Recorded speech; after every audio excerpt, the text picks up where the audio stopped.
नमस्कार विद्यार्थी मित्रांनो, द युनिक अकॅडमीच्या आपल्या यूट्यूब चॅनलमध्ये सर्व विद्यार्थ्यांचं सहर्ष स्वागत। मित्रांनो, नुकतंच भारताचे पंतप्रधान नरेंद्र मोदी यांच्या हस्ते या ठिकाणी भारतातील पहिली हायड्रोजन ट्रेन त्याचं उद्घाटन करण्यात आलेलं आहे।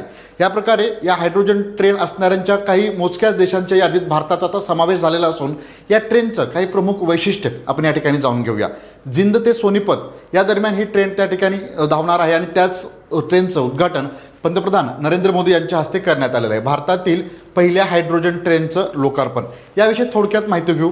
या टॉपिकबद्दल ज्याविषयीचे काही प्रश्न परीक्षेत विचारले गेल्यास आपल्याला माहिती असणं आवश्यक। पहा, तर एक प्रमुख जर वैशिष्ट्य पाहायला गेलं तर इंजिनची एकूण क्षमता ही 3200 अश्वशक्ती इतकी आहे। त्यानंतर डब्यांची संख्या 10 जी की सर्वाधिक आहे, हा महत्त्वाचा भाग।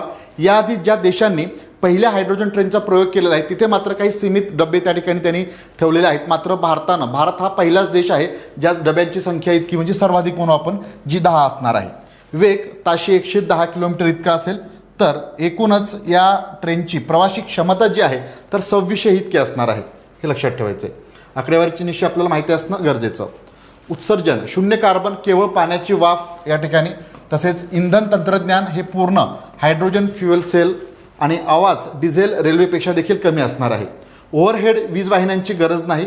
अंतर जे असणार आहे 89 किलोमीटर। इथे देखील एक महत्त्वाचा भाग, जे डिस्टन्स आहे ते देखील परीक्षेकरिता महत्त्वपूर्ण असेल। आणि ट्रेन कुठून कुठपर्यंत धावणार त्यासाठी आपल्याला हा भाग महत्त्वाचा असेल, तो नोट करायचा आहे। जिंद, हरियाणातील जिंद ते सोनीपत या ठिकाणी ही ट्रेन धावेल आणि पंतप्रधानांच्या हस्ते याचं उद्घाटन नुकतंच करण्यात आलेलं आहे।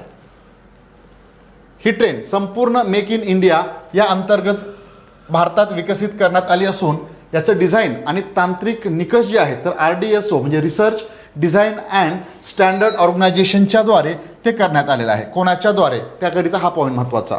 डब्यांची निर्मिती integral coach factory ICF Chennai या ठिकाणी झालेली आहे। यस, तर ही महत्त्वाची माहिती नक्कीच मित्रांनो या ठिकाणी आपल्याला आवर्जून परीक्षेकरिता इम्पॉर्टंट असेल, सर्वांनी ती नोट करायची आहे। आणि माहिती आवडल्यास या चॅनलला आपल्या लाईक करा, सबस्क्राईब करा, अधिकाधिक शेअर करा। धन्यवाद।